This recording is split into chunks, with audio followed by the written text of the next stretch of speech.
Botei aqui para gravar. Pronto. Continue. Fazer um Vocês estão story. vendo, meninas? Vocês estão vendo a tela? Escreve aí no... Eu estou aqui tentando ver duas coisas ao mesmo tempo, mas eu vou fechar, viu, Celi? Isso aqui, viu? Tá certo. Depois eu vejo lá. Eu vou fechar. Aí você dá uma olhadinha lá depois para ver se está tudo certo. Deixa eu botar... Não sei se eu boto para cá, não sei como é que eu faço. Tem um chatzinho aí. Olha aí que as meninas falam. Pronto, tá vendo. A Giovana tá vendo. Tá, eu vou tentar botar aqui pro ladinho, não sei como é que eu faço. Assim, sério, com a cabecinha, eu vou deixar assim. Apertar F5, né? Gente, esse som aqui tá atrapalhando vocês ou não? Boa noite, Vinícius. Boa noite, gente. Vê se o som, sério, tá atrapalhando. Tá um pouco, mas aí você vai falando. Tá, então tá, gente. Quando você Vamos fala, que não começar tem o problema, nosso... não. Só não pode ficar Tá, sem... então vamos... Eu, quando for Tá, falar... então vamos lá. Diga. Deixa eu tentar botar isso mais para baixo, então. Então, vamos lá, gente. Hoje, a gente vai falar nesse aulão, né? O segundo, o número 2, sobre arquitetura para todos e arquitetura acessível. Primeiro, agradecendo aos participantes aqui que conseguiram entrar nesse aulão 2. Na semana passada, tivemos quase a mesma dificuldade, não foi, Celi? Mas essa aula ela vai ficar gravada, então possivelmente quem não teve acesso, a gente vai estar mandando por e-mail por um tempinho limitado, tá bom? Então, assim, gente, vamos começar. Gente, esse tema tem assim meio que gerado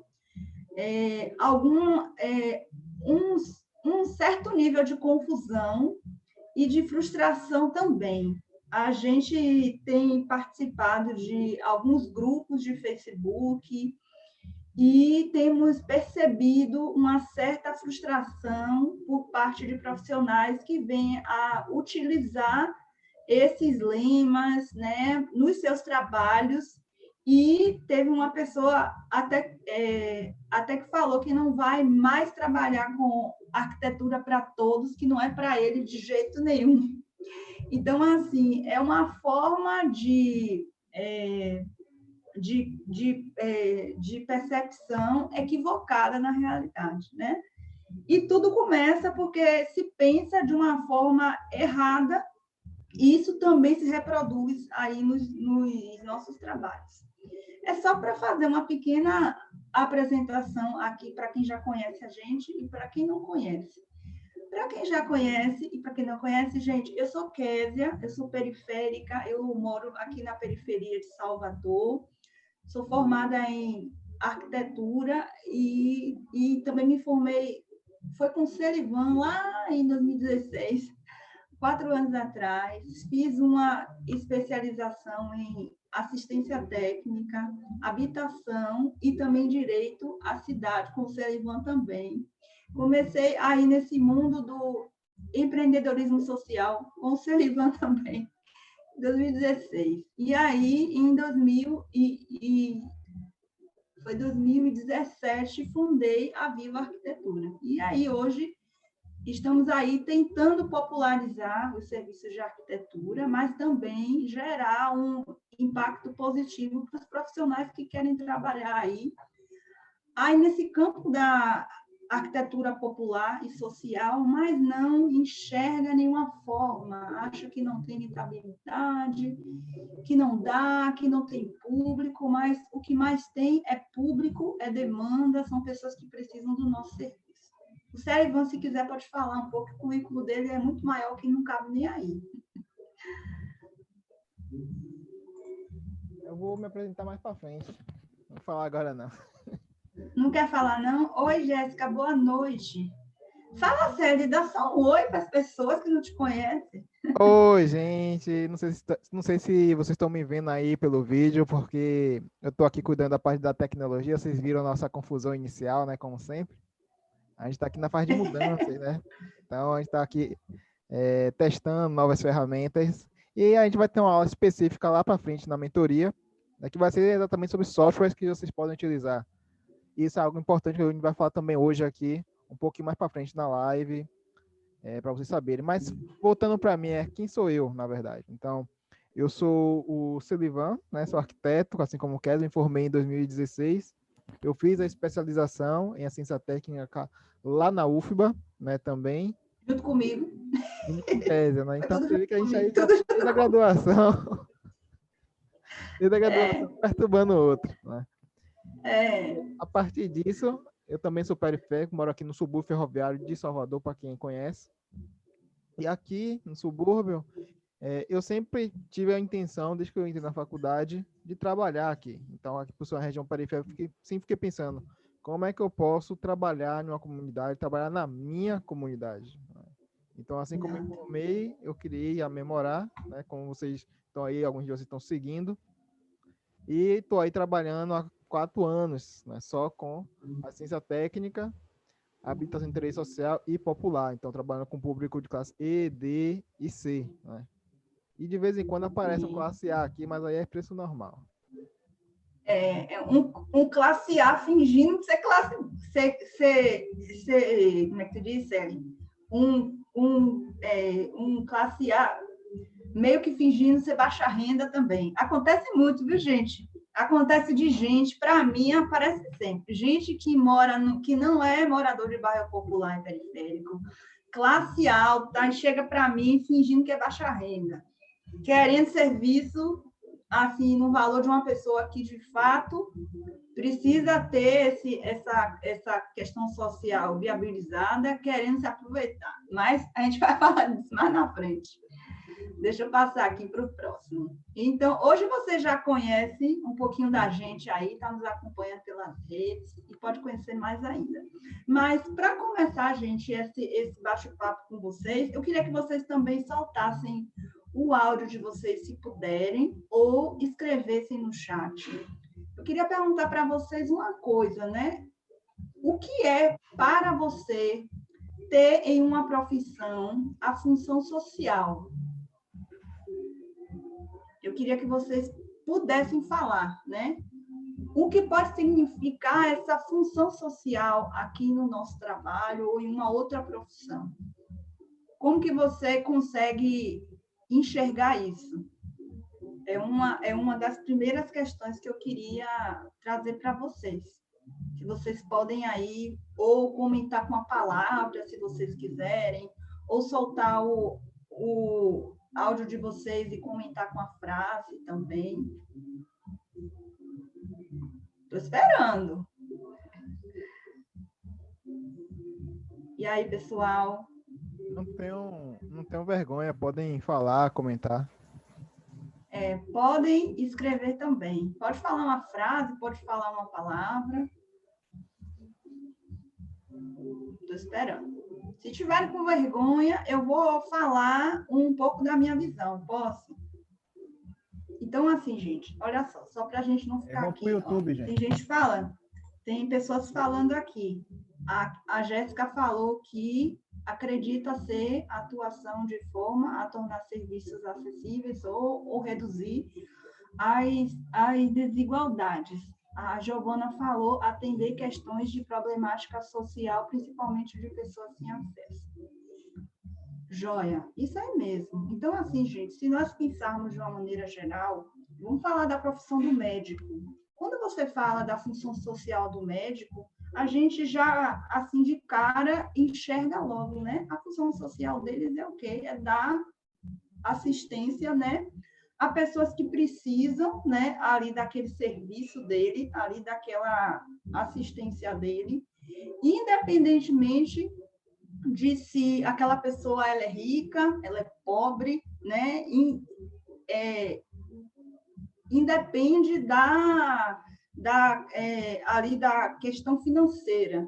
Então, assim, eu enxergo que a função social da arquitetura, por exemplo, é uma questão universal, né? Universalizar o acesso a uma assistência básica, essencial na realidade. Então, para mim, foi uma questão que eu e o Celivan, essa semana, estávamos, assim, conversando, foi o curso da gente, ele nasceu com uma função social, ele foi fundado com uma função social de universalizar o acesso a um serviço essencial, ou hoje a gente está criando essa função social. Isso está sendo criado hoje. Então, foi uma questão que eu estava conversando com o Celivan. Eu costumo, gente, muito romantizar coisas, até demais. E aí o Celivan falou assim, Kézia, não. Eu acho que isso da função social chegou depois. Então, assim, eu já estou meio que respondendo, né, a questão. Assim, outra pergunta para vocês. Por qual motivo acha que a arquitetura ela surgiu? Qual é o motivo que vocês encontram aí na fundação da nossa profissão? Conta aí para a gente. Quem é que acha que surgiu para, por exemplo, surgiu para que desse assistência a pessoas que queriam construir, ou surgiu por uma questão de sobrevivência? Não sei, gente. Pode falar com a palavra aí. Qual é a percepção de vocês do motivo de surgir a nossa profissão? Pode falar com a palavra aí. Pode soltar o áudio ou colocar aqui no chat também. Só para a gente ter uma pequena noção disso aí, como que vocês estão pensando. Estou esperando, tá, gente? Podem escrever ou abrir o áudio aí, não tenho vergonha. A Giovana falou aqui que atender... Cadê? Atender questões de problemática social, principalmente de pessoas sem acesso. Hoje, a primeira palestra da terceira conferência do CAL trouxe o documentário contando o nascimento da ATIS. Só que eu não estou falando ainda de ATIS, eu estou falando da nossa profissão de arquitetura, né, de uma forma geral, de construção de uma forma geral. Não estou falando ainda da assistência técnica. Eu vou aqui fazer um panorama rápido para vocês, mas bem básico mesmo. Gente, inicialmente, a arquitetura ou a construção, ela nasceu como uma necessidade, né? Lá nos primórdios, lá há muito tempo atrás, ela nasce como uma necessidade de proteção, de sobrevivência, né? E aí você vê que, por exemplo, a arquitetura tradicional lá, né, para os índios, ainda permanece, né? Eles usam as ocas, né, que são estruturas de palha, tem toda uma tecnologia ali por dentro, né? Que eles usam para se proteger do frio, do calor, né? Para se proteger dos animais. A mesma coisa seria lá nos tempos dos primórdios, né? Onde também o ser humano vivia em cavernas, né? Em locais de pedra. Então, assim, inicialmente, gente, ao meu ver, a fundação da nossa profissão, né? Não foi fundada assim, mas vamos pensar que uma parte dela foi construída pela necessidade do ser humano de sobrevivência, de proteção. E com o tempo, esse lema da arquitetura, que são várias arquiteturas, se vocês forem para vários países, vocês vão ver arquiteturas diferentes, formas de construir diferentes, culturas diferentes, materiais diferentes. Então, são formas de surgir, emergir de forma diferente. Mas depois de um tempo, gente, essas arquiteturas, essas construções foram se potencializando e foram sinônimo de poder, foram sinônimo de conquista, e depois foi ganhando a questão artística e cultural.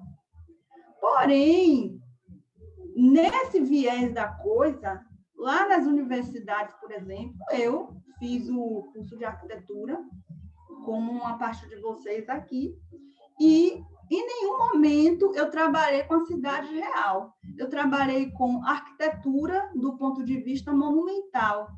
E quando eu me formei, eu voltei aqui para o meu local de origem, né? Que eu sempre estive, mas sempre tendo um choque de realidade, e voltei para o meu local de origem e vi que o conhecimento da faculdade não colava aqui na minha cidade, ele colaria em outros locais. Se eu falar de Salvador, nem tem terreno disponível para uma arquitetura monumental.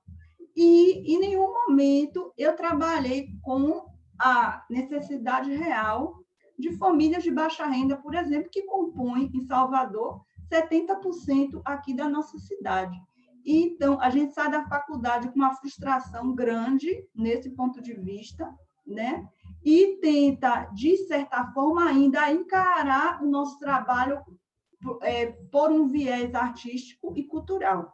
Mas hoje, né, na nossa atualidade, né, passa a arquitetura, ele passa a trazer a função social, né, a função social, e ainda resgata aquela mesma função do começo, né, que tem a ver com a proteção, a ver com a sobrevivência, a ver com a saúde e segurança. Hoje, a gente está trazendo, né, um pouco do que se criou no começo em outro contexto, né, de história, mas agravando isso com um contexto socioambiental que está aí para nos desafiar, né? Eu falo de contexto socioambiental, a gente não está preparado para o que vai vir, de nenhum jeito, e não está se preparando também para isso. Então, assim, a gente vai ter que reproduzir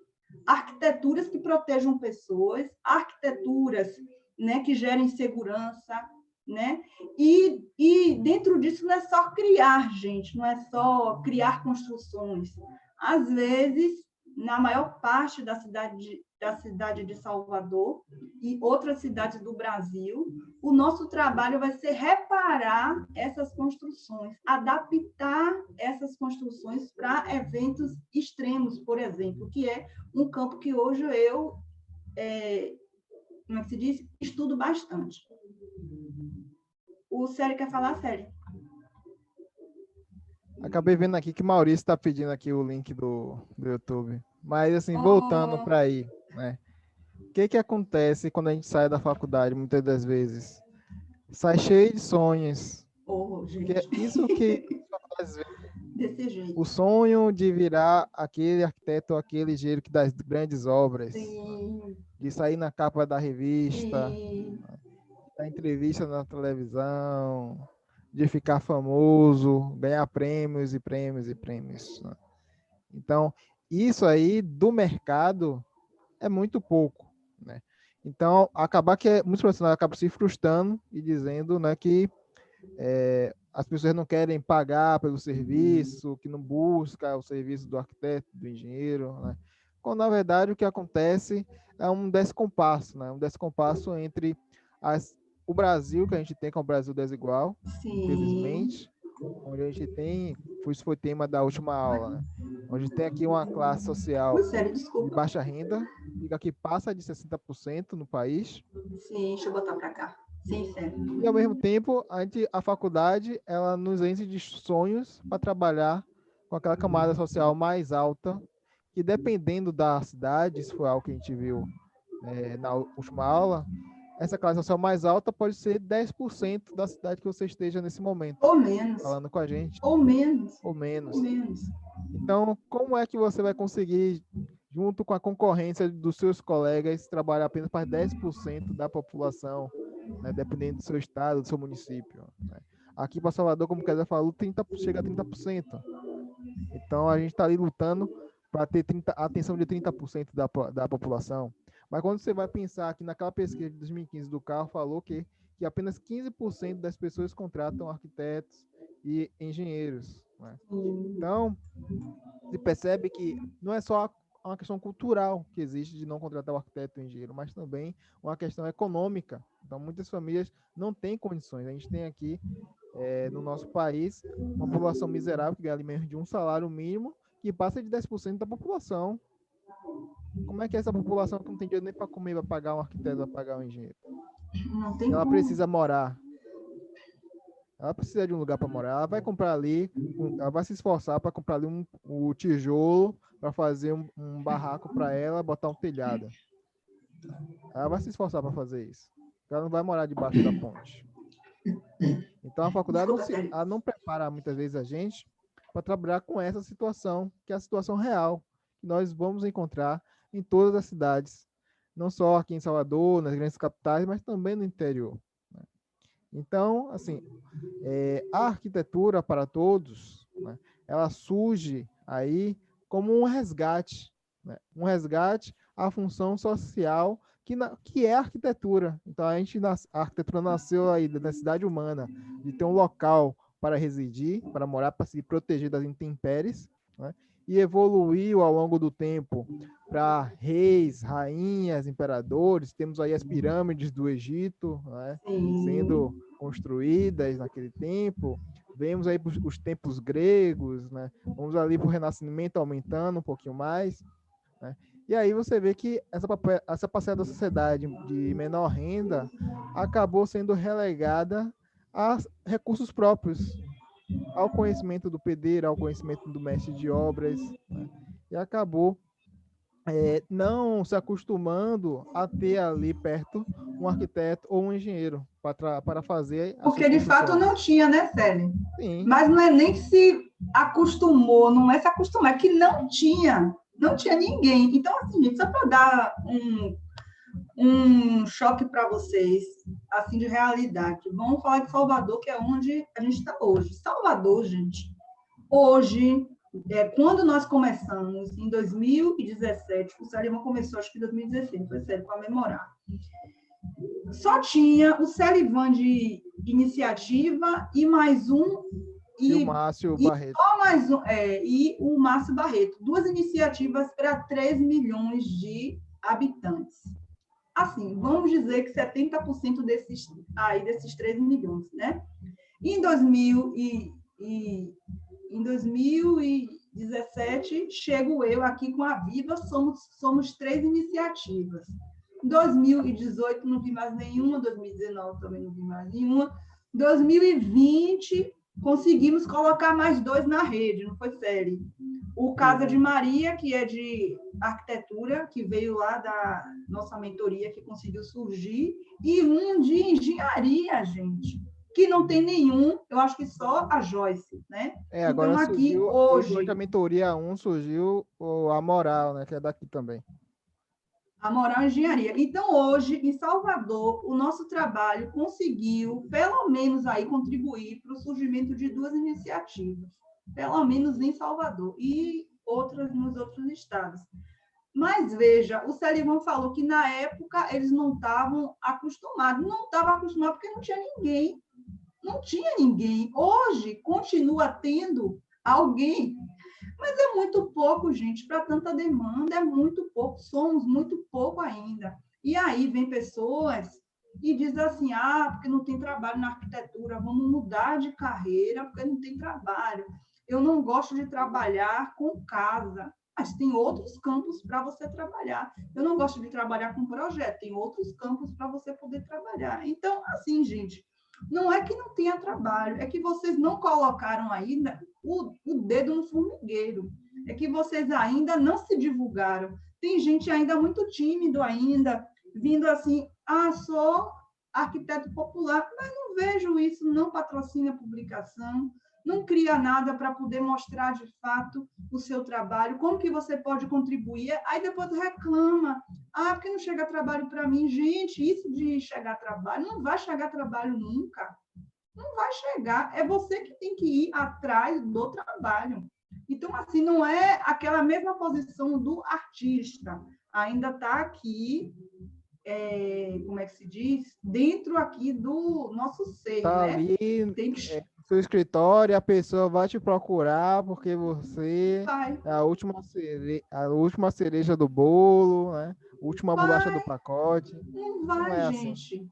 Olhe, todos os empreendimentos que hoje existem precisa ter propaganda, precisa se divulgar para as pessoas encontrarem. É muita gente nessas cidades do Brasil, tem muita gente, mas precisa se divulgar. Se você não se mostrar, ninguém vai te encontrar. E aí tem gente que hoje, eu e o Serivan, já estamos aí há 3 anos, há 3 anos e meio, 4 anos, e tem gente que fala assim, nossa, eu nunca sabia que tinha isso, que tinha um projeto assim. Eu falei, nossa, já tem tempo que eu estou aqui, só que a falha é minha, que eu não estou como é que se diz, criando um marketing tão assertivo ainda. Então, assim, gente, não é que falta trabalho, é que a falha é nossa, tá bom? Então, assim, gente, isso aí que o Salivan falou, é a arquitetura para todos, é algo, né,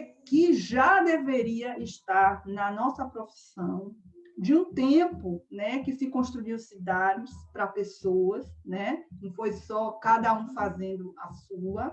Isso já deveria estar na função da nossa profissão há muito tempo. Infelizmente, ainda nas universidades se romantiza o ser artista e se sai um ser frustrado. Infelizmente, que E ele não vai é se à dar conta que toa, não é. né? Pegando nesse ponto aí, que a gente vê, né, ainda hoje, por exemplo, quando um arquiteto ele começa a trabalhar com população de baixa renda, ele às vezes sai no jornal ou chama ele para dar entrevista na rádio. Né? Você não vê nenhum médico que abre um É, escritório ou um consultório sendo chamado para dar entrevista, porque abriu um escritório na comunidade. Mas quando você pois vê é. dinheiro um Vai, arquiteto desculpa, gente. abrir, as pessoas tipo, acham, tipo, poxa, coisas fantásticas, porque a gente passou durante muitos anos afastado dessa população. Você vê como esse afastamento foi culpa nossa, né?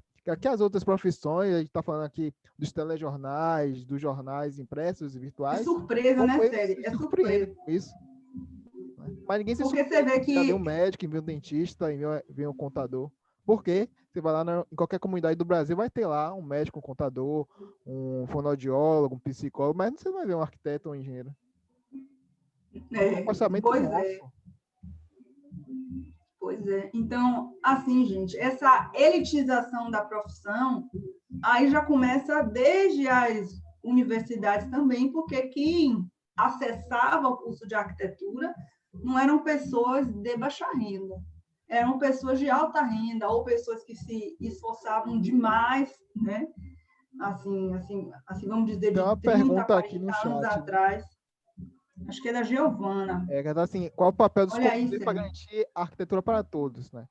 Assim, os conselhos, né, a gente fica muito nessa que a gente paga ali todo ano o CAL, paga o CREA, aí fica esperando que o conselho faça alguma coisa para a gente, né? O papel do conselho são três, mais ou menos. Um é fiscalizar os profissionais, né? Para que esse profissional venha cometer algum erro e seja punido por isso. Isso é função do conselho. O segundo conselho é proteger a profissão, né, para que proteger a profissão no sentido de atribuições profissionais, para que outros profissionais de profissões distintas não exerçam as mesmas atividades. Essa também é uma função do conselho, né? E fazer essa intermediação, que é a última função básica do conselho, entre os profissionais e o poder público, e também exercer uma divulgação, né, dos profissionais que ele representa perante a sociedade. Essa é a função do conselho. Né? O CAL, ao longo do tempo, ele vem atuando muito forte no sentido de defender, de promover a ciência técnica em dois sentidos. O primeiro sentido em promover nos municípios para que sejam criados escritórios públicos e, ao mesmo tempo, também criados leis específicas. Então, o CAL está trabalhando fortemente, exercendo a sua função de fazer esse intermédio entre os profissionais e o poder público. Essa é a função do conselho, né? E, ao mesmo tempo, está divulgando né? Isso tanto o CAL quanto o CREA estão fazendo isso, divulgando nas redes sociais, fazendo campanhas na internet, fazendo até mesmo campanhas de televisão, né, para divulgar a função do arquiteto, a função do engenheiro. Essa é a função do CAL. Né? Mas, ainda assim, né, o que vai fazer a arquitetura realmente, os profissionais de arquitetura e de engenharia, ela ser para todos, é se os profissionais trabalharem com isso. Porque o conselho, ele não vai pagar você. Ele não vai te obrigar a trabalhar. Ele cria, hoje, o CAL, ele cria alguns editais de fomento, de, vamos dizer, de incentivo, né, aos profissionais para trabalharem com ATIs em certos territórios, mas é uma coisa que ele não vai te obrigar a uma grande parcela da população, da população dos arquitetos, por exemplo, de querer trabalhar com isso. Se vocês hoje forem ver, não é como é série? O edital? Não é calendário, não, como é o nome?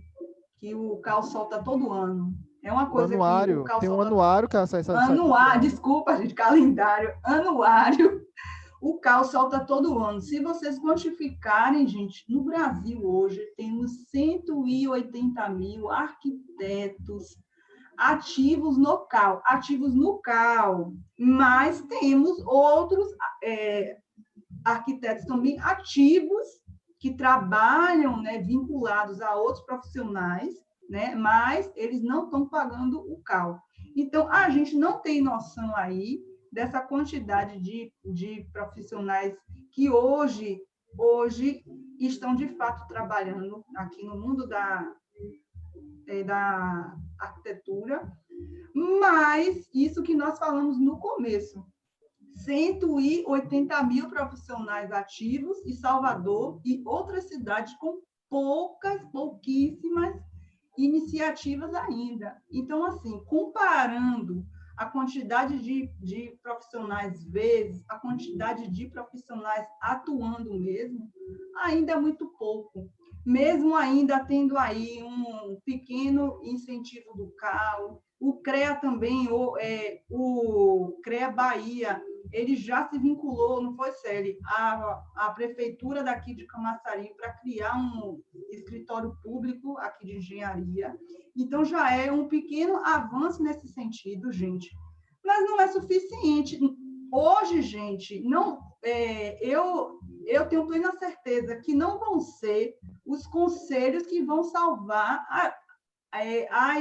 as nossas cidades. Somos nós.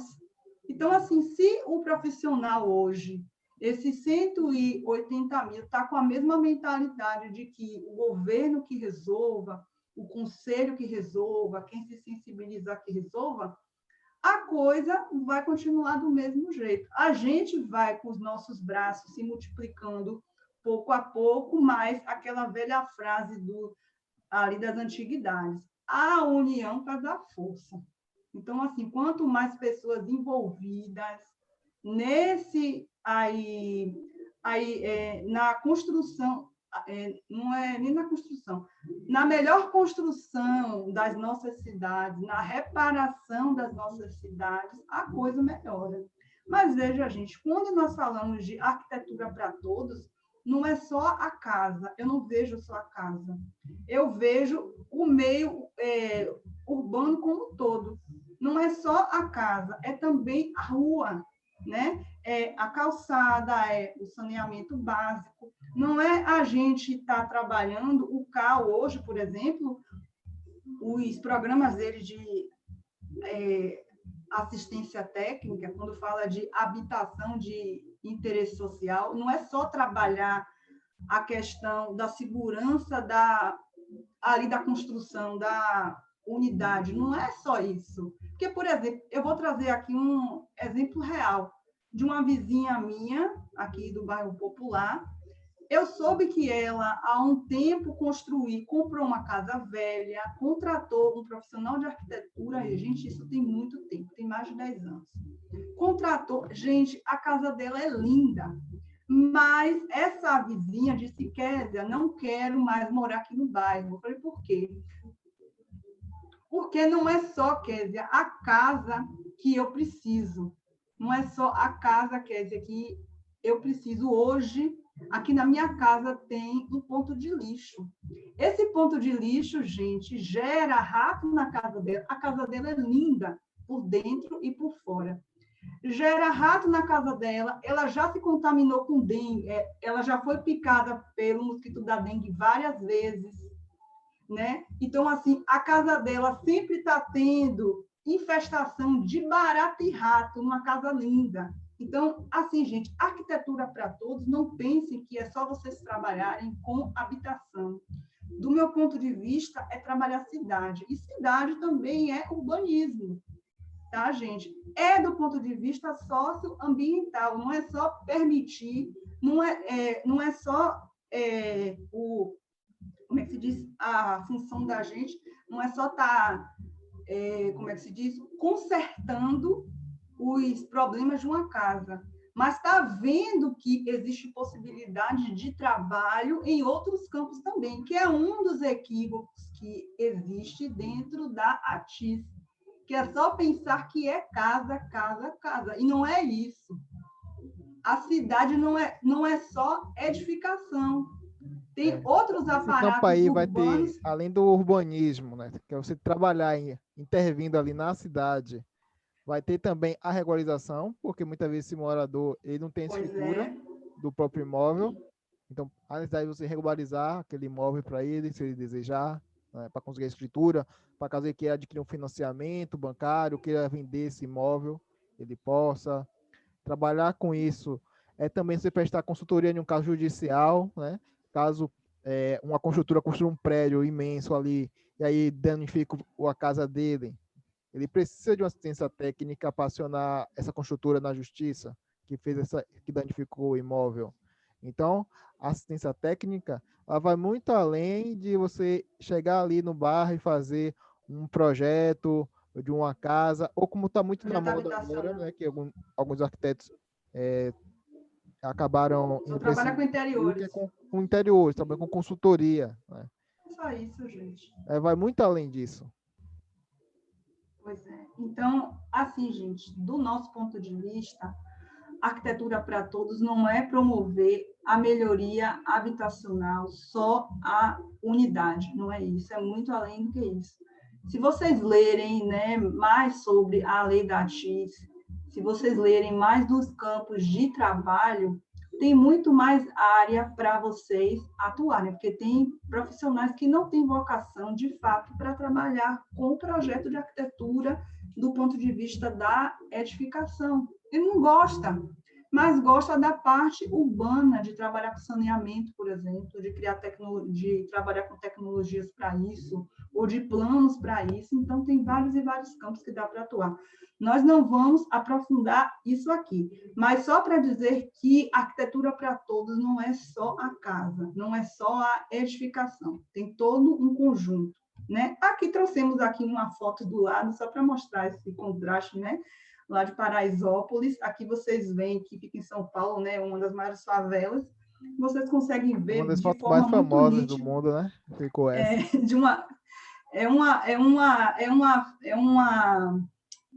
Como é que se diz? É uma foto que fica muito nítido, né?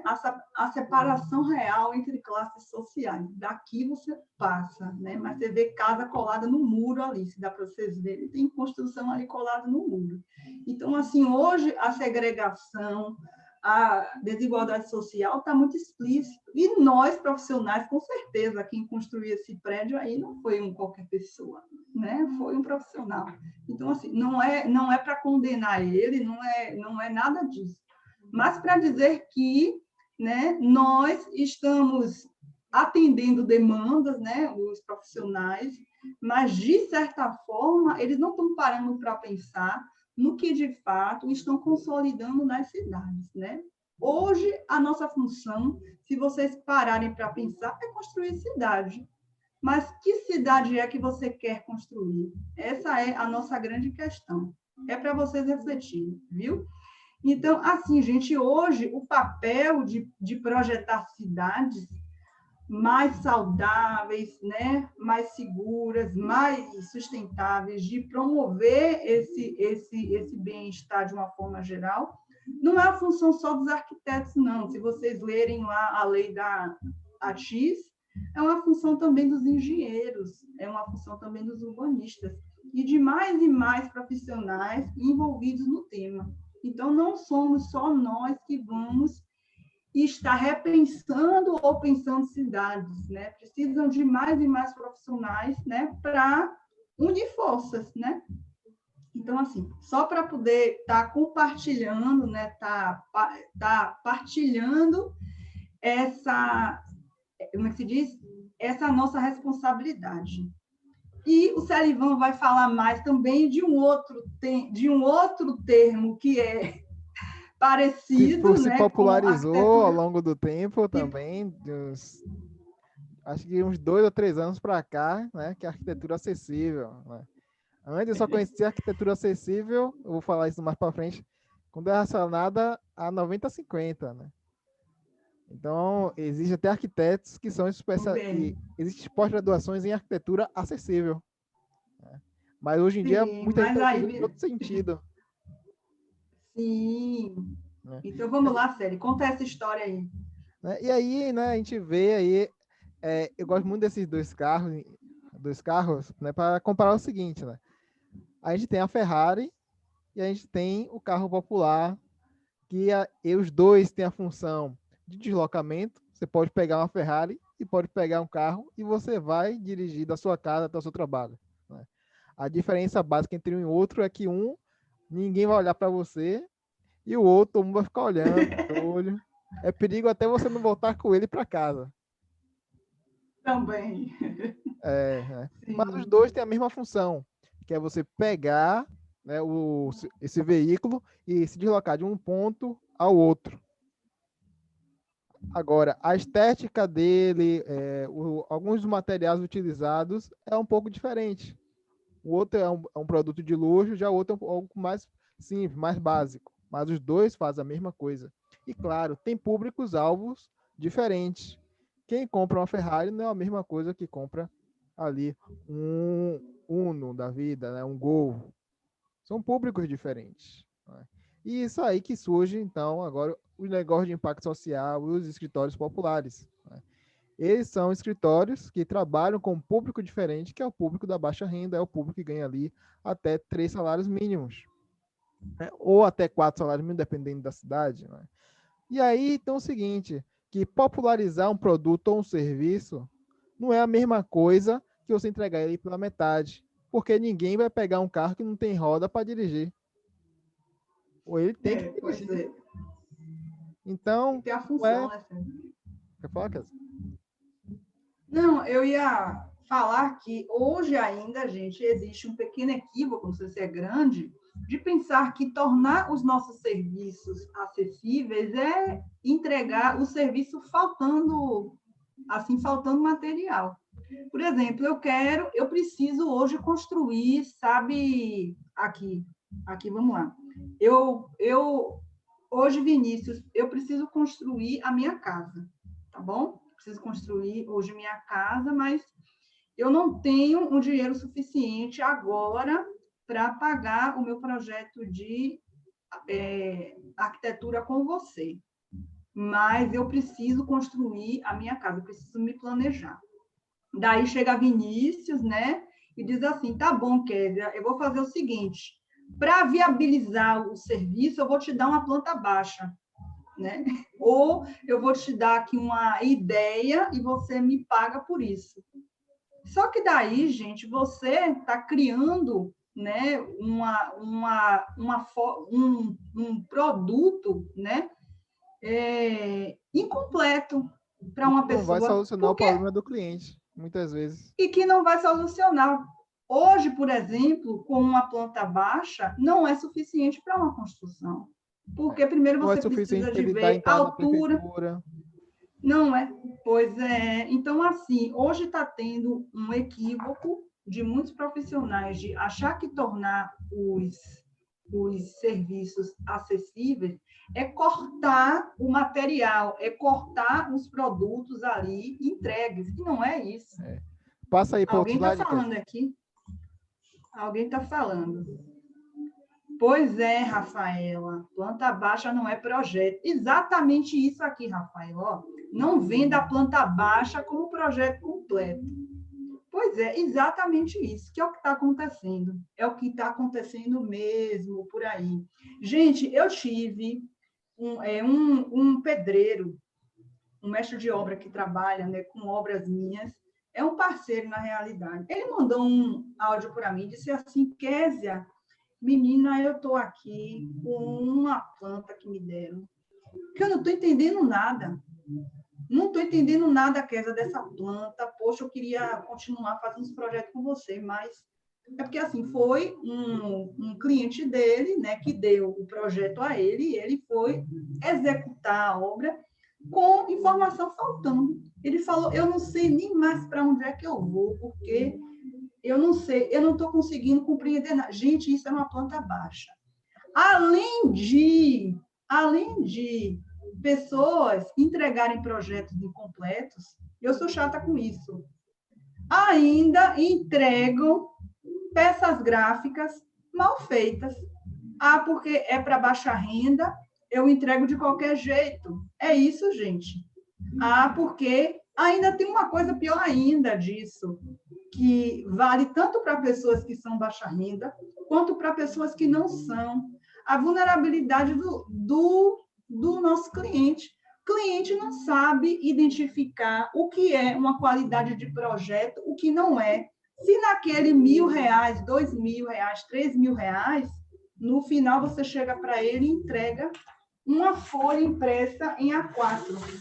E diz a ele: ó, toma aqui, cliente, seu projeto é só isso aqui. Ele não tem noção, gente, não. Ele vai dizer: tá bom. Se tudo que eu preciso está aqui, ele não sabe ler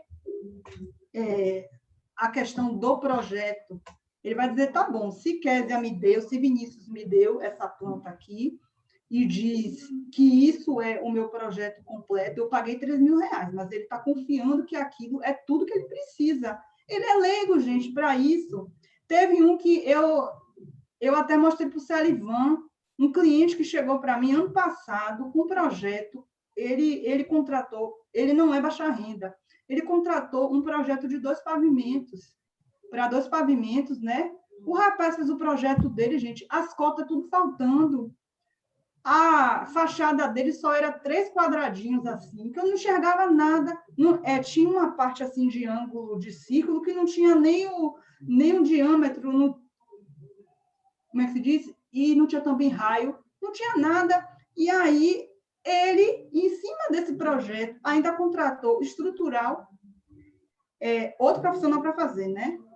Ele contratou a parte hidrossanitária, elétrica, tudo isso em cima de um projeto que o norte estava errado. Eu falei: graças a Deus que você não fez esse projeto, mas não disse nada, não vou ter defeito, não. Eu não vou ficar falando de colegas para o cliente. Eu falei: que bom que você não fez, porque assim, um equívoco que eu vi foi que o norte aqui no seu projeto estava errado. Então, você ia ter que fazer um projeto equivocado, com quartos para o poente e tal. Quer dizer, que bom. Mas veja, gente, isso foi um cliente que nem era baixa renda. Então, assim, cliente que é baixa renda, e, como é que se diz? Independentemente se é ou não, a gente precisa ter a qualidade no nosso trabalho. E tem muita gente que começa a pensar que, como é para baixa renda, o serviço tem que ser pela metade e a qualidade não importa, porque, primeiro, ele não sabe nem avaliar. Segundo, que ele tem um nível educacional baixo e não vai conseguir avaliar mesmo. Então, assim, muito cuidado com isso. Tem uma pergunta aqui, ou tem uma questão. Não é cortando o serviço que vão tornar... Pois é, Vinícius, é isso aí mesmo. Vinícius, isso aqui é real, mas tem gente que está reproduzindo isso, cortando o serviço, dando só planta baixa para a pessoa. Não vou fazer corte porque vai me dar um trabalheira, então, se você quer por esse valor, eu vou facilitar para você te dando só a planta. Mas a gente não vê que o nosso processo de trabalho, Vinícius, Rafaela e também Giovana, já é oneroso. Primeiro, o software é caro, o seu processo de trabalho é muito demorado, por isso que o seu serviço vai ser caro. Agora, se você encontra uma forma de viabilizar isso, de ser mais produtivo, já é uma outra forma de tornar acessível. Não é cortando serviço. Ou seja, eu falei muito, desculpa. Outra coisa, né, voltando aí para a forma de tornar acessível, é os softwares que você usa. A gente sabe que hoje em dia a gente tem várias ferramentas, né, mas muitos profissionais, principalmente por conta da faculdade, acabam só pensando ali em 2 ou 3 fabricantes de software, né, tipo a Autodesk, meio que domina o mercado. Só que a Autodesk, por exemplo, cobra ali R$ 700 por mês do AutoCAD, né, ou do Revit. Então, se você tiver as duas ferramentas, são R$ 1.400 por mês. Então, como é que você, trabalhando com essas ferramentas Revit e AutoCAD, vai conseguir fazer um preço melhor para uma pessoa de baixa renda? Né? Você não consegue. Não consegue. Então, você tem que trocar a sua ferramenta de trabalho por uma de outro fabricante. Então, assim, e fora isso, Série, não é só a ferramenta em si, por exemplo, o meu AutoCAD é da Autodesk e o outro eu vou pegar um programa que tem um valor menor. Não é só isso, gente. Eu acho que um dos principais problemas hoje de nós aqui do mundo da arquitetura e da engenharia e do urbanismo, aqui dos técnicos em geral, é a forma de produzir os nossos trabalhos. Existe ferramenta que torna isso mais fácil. A gente está catando linha no CAD, demora ali 10 horas, 12 horas, 20 horas, para depois que fizer o corte, ver que está dando interferência em uma parte do projeto, que vai ter que remontar. Então, a gente está só no 2D, onerando os serviços, porque a gente está ainda ali catando linha, sendo que tem outros softwares até, né? O Celivan conhece muito disso aí. Não é assim, não são poucos softwares, são muitos softwares aí que fazem um trabalho melhor para a gente. Assim, ali naquela linha do, como é que se diz? Lá do Revit. Só que não tão caro quanto o Revit, porque uma licença de Revit, que eu vejo gente fazendo curso. Um preço muito alto, fazendo... né, no caso. Pois é, então assim, gente, não viabiliza. Mesmo que você compre um Revit da vida, que você bote lá o corte, saia automático, quando você se profissionalizar mesmo, essa ferramenta aí, ela não vai ser mais gratuita. E a anuidade dela é cara, e você tem que transferir isso para o seu trabalho. Como é que você trabalha com pessoas de baixa renda, com software que é produtivo, que te dá uma celeridade maior, mas, ao mesmo tempo, você vai precisar diluir o valor daquele software ali no seu serviço para conseguir pagar. Então, isso não é tornar acessível. Ainda seguindo nessa linha, por exemplo, o render, né? Tem muitos profissionais que querem fazer ali o projeto com render, né? Tendo que muitas vezes para você renderizar, né? Ou se não precisa fazer uma renderização fotorrealista qualidade de cinema. Às vezes uma renderização básica só para o cliente entender qual é o revestimento que vai ser ali a cor do revestimento já é o suficiente. Não precisa ser uma renderização fotorrealista, qualidade de cinema, tipo o Lumion, né? O Lumion é R$ 20.000. Como é que você consegue fazer o preço do Lumion para uma pessoa de baixa renda? Não dá, gente. Gente, a gente está colocando assim vocês no chão. Não é para vocês voarem, não. Por isso que a gente está falando isso. Não é para vocês criarem asas. Não é para romantizar o campo da arquitetura. É para falar isso na prática. Isso de tornar acessível, não é só a gente tornar acessível aí, abaixa o preço do serviço, abaixa o lucro do serviço. É isso. Não é isso, é um outro viés. A gente vai falar mais sobre isso, assim, não tudo, só mais um pouquinho, porque senão fica uma aula muito extensa para vocês. Sim, né? Mas, não, fale sério. Eu ia só dizer que tem um outro sentido também aí da arquitetura acessível, que o Celivan vai falar. É o sentido original da palavra, né? A arquitetura acessível, ela surgiu com base na NBR 9050. Ela não surgiu com base na baixa renda. O que surgiu com base na baixa renda é a arquitetura social, é a arquitetura popular. E os profissionais hoje estão utilizando como sinônimo de arquitetura social, arquitetura popular, arquitetura acessível. Quando, na verdade, a arquitetura acessível é relacionada, né, se você for pegar aqui, botar aí no Google, arquitetura acessível, você vai ver as duas coisas. NBR 9050, entrevistas de profissionais que trabalham com acessibilidade, falando de arquitetura acessível. Né? Então, há 10 anos atrás, quando se falava em arquitetura acessível, era arquitetura acessível relacionado a 9050, a tornar ali as edificações acessíveis a todas as pessoas, independente se tem alguma dificuldade física, uma deficiência física ou não. Né? Então, a arquitetura acessível surge nesse sentido, né? Esse primeiro sentido, de atender ali as diretrizes do desenho universal. Então, você vai encontrar muitos artigos, muitos livros falando sobre arquitetura acessível, com essa palavra arquitetura acessível, relacionados à NBR 9050. Né? E aí, de uns anos para cá, acho que de 2 anos para cá, a gente vê alguns profissionais falando arquitetura acessível no sentido de trabalhar com pessoas de baixa renda.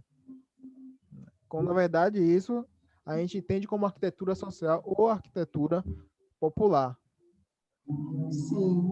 Não sei se passa logo, Célio, para esse equívocos e frustrações, só para a gente poder já fechar com ele daqui a pouquinho. Para fechar, para não ficar então, gente, para não ficar muito denso, isso aqui, gente, é parte do nosso conteúdo lá na mentoria, que é bem denso. Nós são 3 meses lá, falando todo final de semana, em média 3 horas e meia, todo sábado, durante 3 meses e meio. Então, assim, hoje a gente pegou pedaços lá do curso da gente para poder trazer para vocês terem uma noção geral, mas de um tema que está gerando muita frustração. Então, assim, hoje você pode se perguntar, né? Como eu, profissional da construção civil, posso fazer para meu serviço ficar acessível para todos?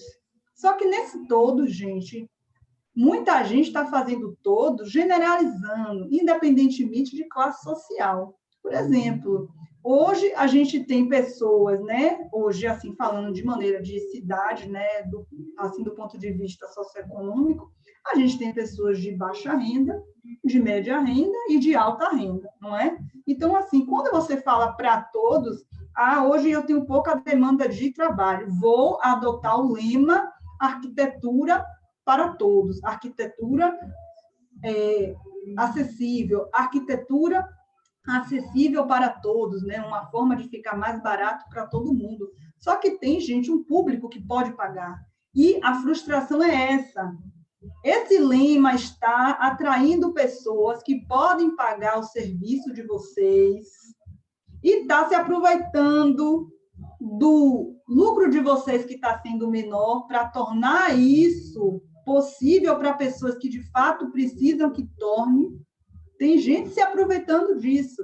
E tem gente saindo frustrado, desvalorizado. Por quê? Porque poderia ter cobrado um valor menor ou um valor maior para aquela pessoa de alta renda que está acessando um benefício social. Então, hoje, esse arquitetura para todos, generalizado, está gerando frustração. Por quê?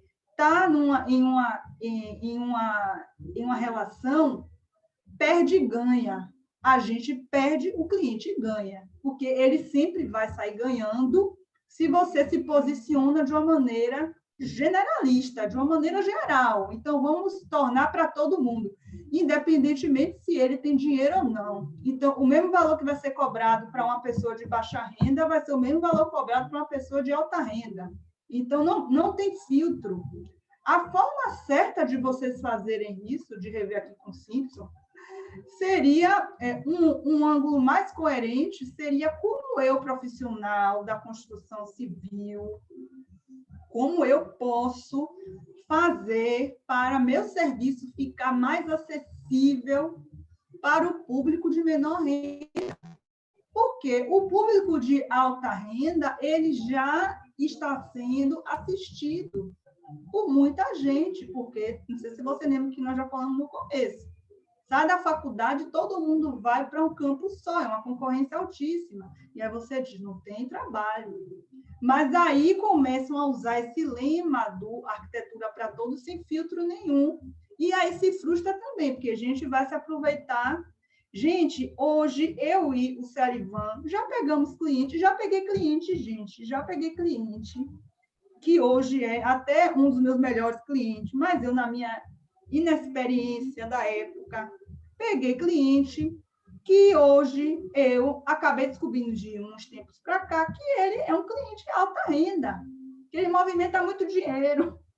Até que ele falou para mim tudo. Eu falei assim, meu Deus, e eu cobrei. Gente, esses clientes que têm dinheiro é um cliente chorão. Ele chorou tanto, gente, chorou pelo serviço, eu só posso pagar de 3 vezes. O custo do projeto dele, gente, só para não mentir para vocês, foi R$ 3.000 na época. E na época eu tinha feito um orçamento de um pouco mais. Esse homem chorou tanto, que eu comecei a pensar que ele era uma pessoa que precisava. Depois, ele, por engano, me mandou um extrato, não sei o que ele fez lá. Ele trabalha com finança. O movimento de conta dele, gente, é de 500 mil para cima, sem querer, sério, que ele me mandou. Ele, Kézia, peraí que eu vou apagar aqui, viu? Eu estou mandando só para você ver aqui um não sei o que aqui do dado, mas não veja a fundo, não, esse papel, não, porque eu mandei aqui a foto. Eu falei, tá bom, mas eu acabei vendo, gente. Então, veja, uma pessoa que é altíssima renda, ele mexe com muito dinheiro, que ele falou que trabalha com finanças, com seguro, com não sei o quê, e no final teve acesso a um benefício social que não era para ele, mas tudo bem hoje, com essa família dele toda, gosto muito da família dele, tá tudo bem. Passou. Então, depois disso, fiquei esperta. Hoje acontece também de gente de bairro nobre, chega para mim, Kézia, quero uma consultoria assim, assado, mando o orçamento para ela. Minha hora técnica para ela é outra. Aí ela, Kézia, mas esse serviço aqui não pode ser mais assim, não? Porque é mais barato ainda. Eu falei, então é o máximo que eu posso chegar, porque é um projeto de arquitetura popular. Para ele, que é alta renda também, tem que ser o valor popular e não é. Eu não abaixo o valor do serviço. Então, assim, gente, a frustração hoje, para fazer um pequeno resumo, o Célio pode falar, que eu já falei muito. Fala, Célio, que você consertou aí esses equívocos, essa parte. Eu tô aqui assistindo, né? Junto com a galera, né? Então, assim, voltando pro resumo. Então, a gente vê muita gente se frustrando, principalmente lá no Facebook, não é? Porque não entende como é que o Vivenda faz, como é que a Memória faz, como é que a Vivenda faz, né? Como é que a gente evita isso, não é? E a favelar, Mora Digna. A Mora Digna faz. E o que acontece, né? A gente já falou aqui o primeiro, que é não ofertar o serviço de arquitetura e de engenharia, né, de uma forma que você entregue o serviço que não dê para o cliente suprir as suas necessidades, não dê para ele solucionar o problema dele. Tem que solucionar o problema do cliente. Não pode ser um serviço de má qualidade, né, com peças gráficas faltando, ou que seja algo que ele não possa utilizar. Eu peguei recentemente um serviço, né, a Kézia até acompanhou comigo, onde a cliente estava fazendo um projeto lá, executando a obra. Ela estava sem assistência técnica, mas ela tinha contratado um outro profissional, que eu não sei quanto é que ele cobrou para fazer, né? E aí só fez a planta baixa. Aí ela foi notificada pela prefeitura, né? Aí queria que eu regularizasse o imóvel, né, na prefeitura. E aí só tinha a planta baixa, eu tinha que fazer o projeto completo para dar entrada na prefeitura e acompanhar a obra. Isso. Imagine aí como é que eu vou, numa situação como essa, né, cobrar um valor muito barato, sendo que eu tenho que fazer projeto e acompanhar a execução ao mesmo tempo. Né? E a gente pensava... Onerou, né? E ela estava pensando que com aquela planta baixa aí, o projeto completo era o projeto que era o suficiente já para dar entrada na prefeitura. Oh, meu Deus. Né? Então, a gente cara com isso no mercado. Então, a gente quer que vocês saiam daqui com esse pensamento de que não é para você vender um serviço que não serve para o cliente. Né? Se você vê que o serviço, que o valor, a precificação que você faz não é possível de atender aquele cliente, né?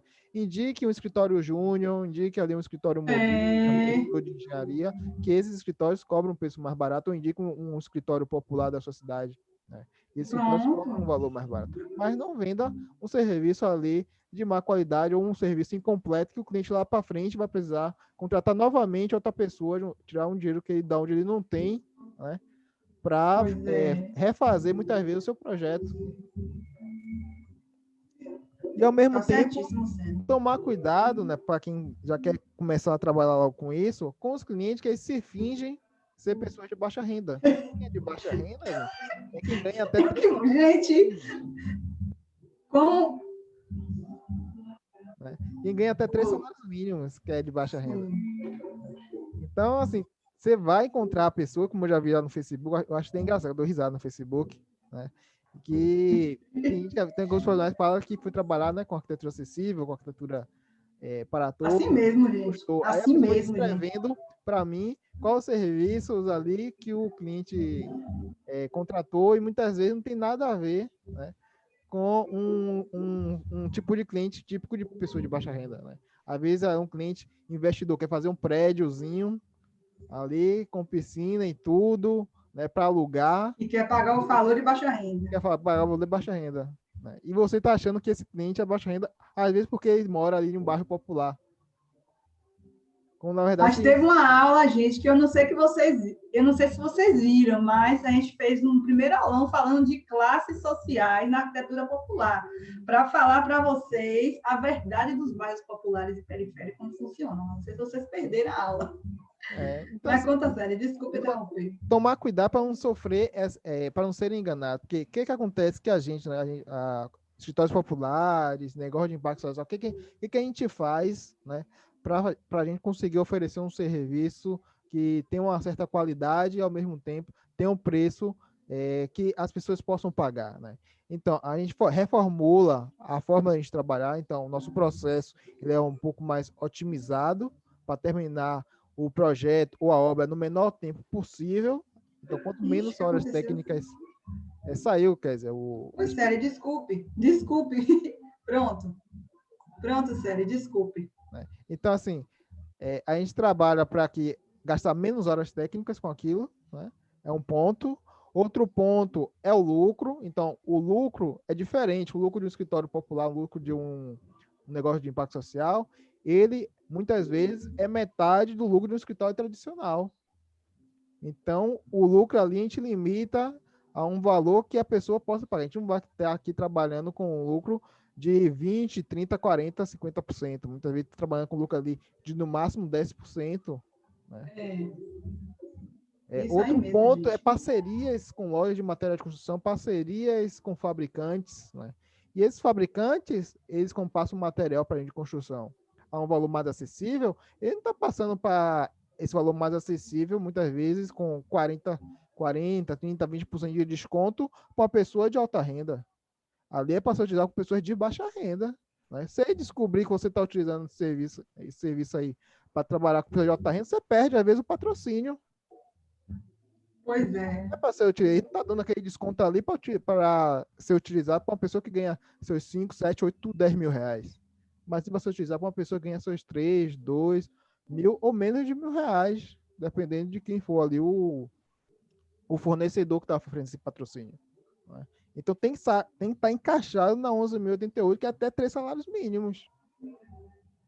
Né? E aí, gente, tem uma questão que nós tocamos aí na nossa rede social, que aí é uma coisa que muita gente tem como é que se diz? Academia também por trás, fica nessa crítica, dizer assim, não, a GIS tem que ser pública e gratuita. Gente, é a lei, tem que ser pública e gratuita. Quem é que viabiliza?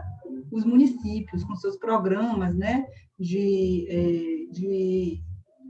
como é que se diz? Escritórios públicos. Então, assim, quem tem que viabilizar a lei nos seus municípios são as prefeituras, mas não quer dizer que é só eles que vão tomar conta da cidade inteira, porque tem cidades como Salvador, por exemplo, que já tem um escritório público que não dá conta da demanda. Então, hoje, temos pessoas que se enquadram na lei que são os possíveis beneficiários, mas não têm acesso ao escritório público, porque demanda altíssima. Cada demanda vira um processo que pode durar até 2 anos. Eu preciso dar assistência para hoje. Hoje, os profissionais tradicionais não vão trabalhar com a baixa renda. Quem trabalha, então, com o público que é beneficiário da lei, tem direito, mas não tem acesso. Eu sou moradora do bairro popular e periférico, ganho 4 salários mínimos, minha casa é um pouquinho maior do que o critério da prefeitura, mas sou moradora da periferia. Quem é que me atende? O escritório público não vai me atender. Não sou enquadrada na lei da ATIS, porque ganho um pouquinho mais. A minha casa é um pouquinho maior.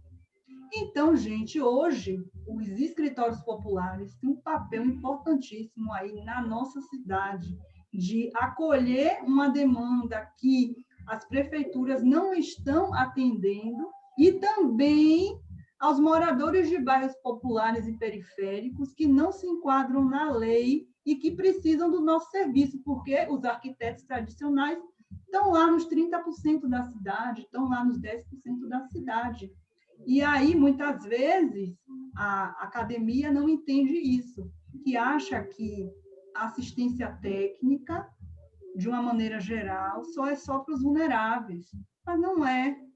São para os vulneráveis, essencialmente, mas a cidade é feita de várias e várias camadas. A nossa cidade é heterogênea, não é homogênea, não é uma coisa só, não é sou pobre ou sou rico. A gente tem um pobre, um pouco menos, um pouco menos, um pouco menos, um pouco menos.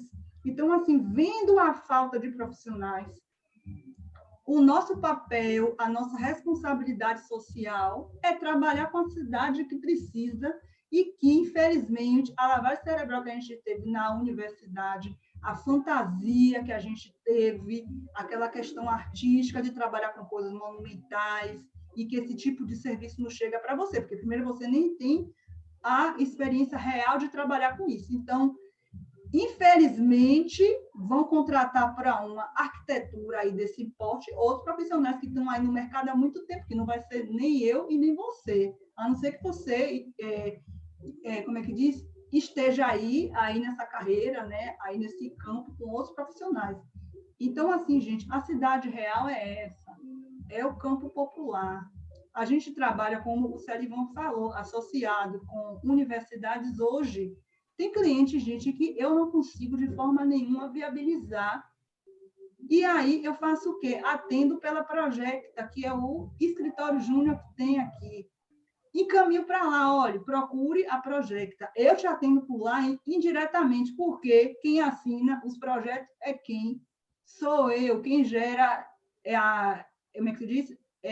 O registro das modalidades. É isso, sou eu que gero. É como se eu estivesse fazendo o projeto dessa pessoa. Mas eu não consigo, pelo meu formato de iniciativa, viabilizar aquele serviço, mas eles conseguem.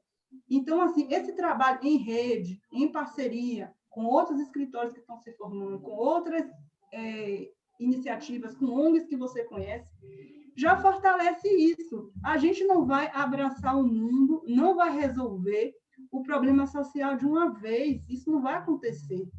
Então, esse trabalho em rede tem que continuar, tem que acontecer. É isso. Eu acho que minha fala termina aqui. Eu quero ouvir de vocês. Esquecer, né, do último ponto, né, que é não vender algo que a gente não precisa. Então, às vezes o cliente chega ali, o cliente ele é leigo, às vezes ele chega com uma pretensão, você tem que atender ele, tem que fazer, ouvi-lo, para saber o que ele deseja, e às vezes o que ele está pensando não é o que ele precisa de outra coisa, e talvez essa coisa você não ofereça, né? Então, você tem que ter, sim, a ética de falar para o cliente que ele não precisa disso que ele está ali pensando, mas ele precisa de outra coisa. Essa semana, por exemplo, chegou, né, uma pessoa que ela sofreu aqui em Salvador, ela é um comerciante. Né, passou até na televisão, a barraca dela caiu, né, por conta aí de um mal feito, foi aquela barraca de acarajé. Então, eles ligaram para mim perguntando se eu poderia fazer, né, o projeto, né, de arquitetura e de estrutura para executar lá, porque eles estão desesperados para voltar a trabalhar, né? Só que ali, né, para quem não sabe, ali é uma obra da prefeitura, que foi feita pela Prefeitura de Salvador, pela Fundação Mário Leal, que é um órgão que faz os projetos aqui de Salvador.